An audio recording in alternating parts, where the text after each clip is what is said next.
In celebration of Halloween, I'm going to talk about my top 10 favorite horror movies, and I am excluding any films from 2025. There is one that would probably make this list if it hadn't come out this year, but I'm going to wait to talk about it till the end of year wrap-up video.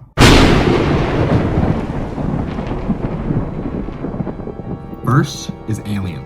This was the first horror movie I ever watched. I watched this when I was like probably 12, 13, and it scared the shit out of me. I'm gonna be honest. Alien is a classic. It's hard to say anything about it that hasn't already been said. That's gonna come up a lot in this list, but it's really good. It's better than any of the sequels. Probably the best space horror movie of all time.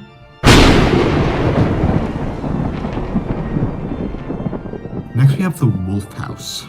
The Wolf House is, for my money, the best animated horror movie of all time. It's got this crazy, like, paper mache art style that kind of shifts between 2D and 3D. I believe it's a Spanish film, and it's just got this, like, this terrible vibe, like, in an amazing way. It is one of the most visually stunning movies I've ever seen in my life.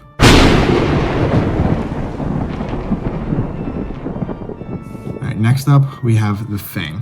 I have a Thing poster in my room because it is one of my favorite movies of all time. Full stop. Like, not even favorite horror movie. John Carpenter's The Thing is just like one of the best movies ever made. In this spot you could easily put any of John Carpenter's horror movies because, like, Halloween, They Live, they're classic. He has made so many classic horror movies. He's just one of the best directors to ever touch the horror genre.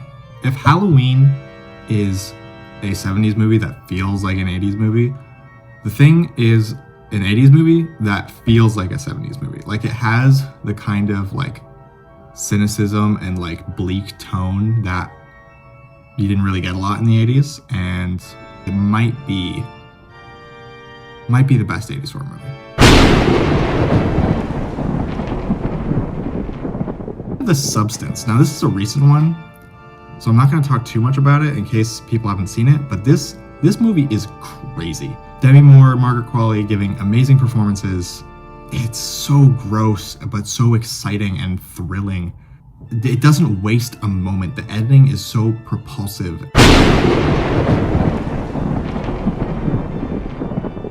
American Werewolf in London is one of a few horror comedies on this list. This movie is very funny. Effects are great. There are dream sequences in this movie that are, like, completely insane. And, like, I don't want to say, like, barely related to the plot because they are related, but, like, they're just so much fun. And this movie is a blast. It's not that scary, so I would recommend it to everybody. Next is Eraserhead. Now, it's a little debatable if this is a horror movie or not. I consider it a horror movie.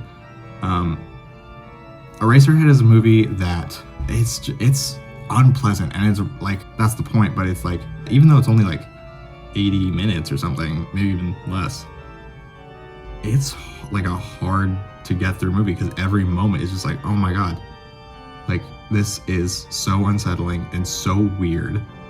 And I mean, that's what I love about Lynch. Next is The Fly.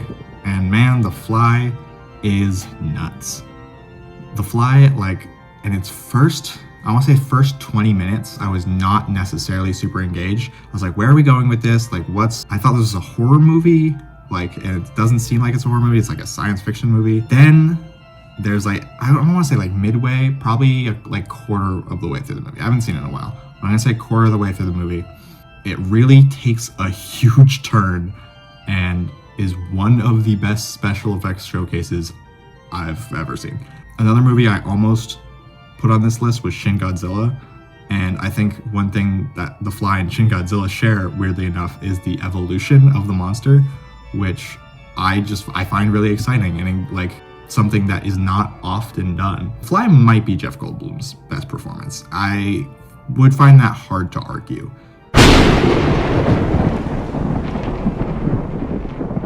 Next is American Psycho. This is another one of the horror comedies on this list.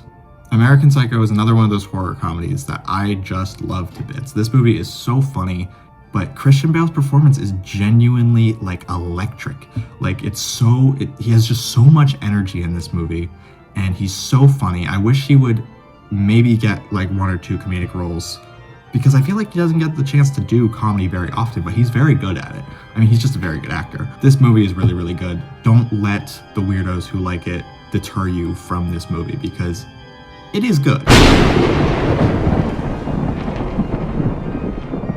Second to last, we got The Shining, and as you can see, I'm wearing my Shining carpet cardigan, and I love this movie. I got the chance to see it in theaters last year. It was so much fun to see on the big screen. This movie that's probably the most iconic horror movie of all time, because, you know, Jack Nicholson's performance, Shelley Duvall's performance have been talked to death, but, you know, they really are that good, and Kubrick was just a master in his craft, and every movie he did was like a revolutionary piece of filmmaking. And The Shining is no different, and it's easily his most popular movie, and it is for a reason.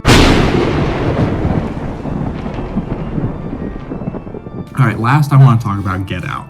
I love Jordan Peele, I love Key and Peele, and I love this movie. The defining, even though it came out, you know, before the 2020s, I think this is the defining horror movie of the 2020s, and is the most influential new horror movie by a good margin.